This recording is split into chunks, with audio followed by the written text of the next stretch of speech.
Hi viewers, my name's Cara. I'm your host for Tuesdays on the Pagan Perspective, and I'm on my way running an errand for work, so I'm going to record this really quick, and hopefully I can get it posted because YouTube is not letting me sign in on my laptop, so I might have to bring it to another computer. But anyway, this week's topic, we are talking about having a foretold path.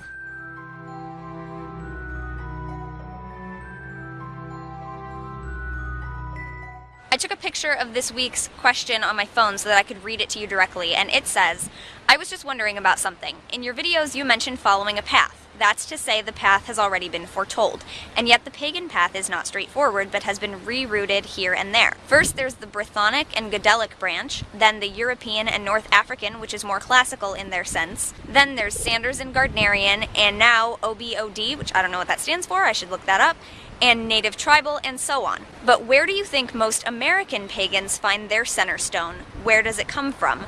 Or has the path been fragmented beyond its findings? Is it just enough to be? So we're talking about roots and where we find our path, and I think that what this question is essentially getting at is that if you're following a pagan path that originated somewhere in Europe and you live in that area of Europe, or if you're following an African originated path and you live in Africa, that would be much more easy to think of than, say, an American who is practicing anything other than Native American spirituality, because if we were going to go with what originated where we live, that's what I would be doing, is solely Native American. Or we could look at it from the point of view that my heritage is European, so I should be looking at European branches. Or if I were an African American, I would be looking at the African tribal traditions. Or if I were German, I would be looking at the Germanic, etc. So where do Americans look to find their roots? I think a lot of people do actually go for their heritage. And so, for me, my heritage is all from Europe, so it would make sense for me to look at European practices, which I do, because my practices, I think, mostly derive from things that originated in Europe. But really, if we're going to go all for that, then I should be practicing Stregaria, because I'm mostly Italian, so I should be practicing Italian witchcraft. And I have actually looked it up specifically for that purpose, because I thought, well, this is my heritage, so I should know more about this. But that's not necessarily what we have to do. People may also look at what is prevalent in the area of the United States where they live, because I did grow up knowing a lot of Native Americans and people who are really into Native American spirituality, so some of that was passed on to me. So I think that would also be, sorry about the wind, so I think that would also be a valid way to look at where an American pagan may look for roots. It might be just something that's really prevalent in the culture where you live. Or maybe if you have no heritage from a certain area of the world, but you lived there for a long period of time and you learned a lot about it.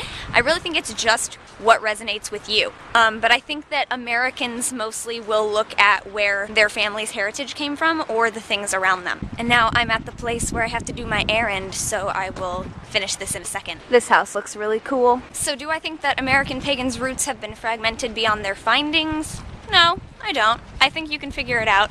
Even the most eclectic path, I think people mostly know where they picked all of those things from. So I really think that you could trace things back. But also, the next part of the question, is it enough? I interpreted that as, does it really matter? Do we have to know where our roots come from? And I don't think so, necessarily. I think a lot of people have the desire to find that out because it's just something that, as human beings, we want to know where we came from, but I don't think it's entirely necessary at all. And there are people working on the building who are staring at me, but whatever, I'm just gonna keep talking. So yes, I think it is enough to just be whatever you are, and you don't necessarily have to know where every single bit of your practice came from. And I realize that is kind of really a thing that I would say, being a solitary and eclectic, because I feel like so many traditions are about knowing exactly what lineage you came through and exactly who came before you.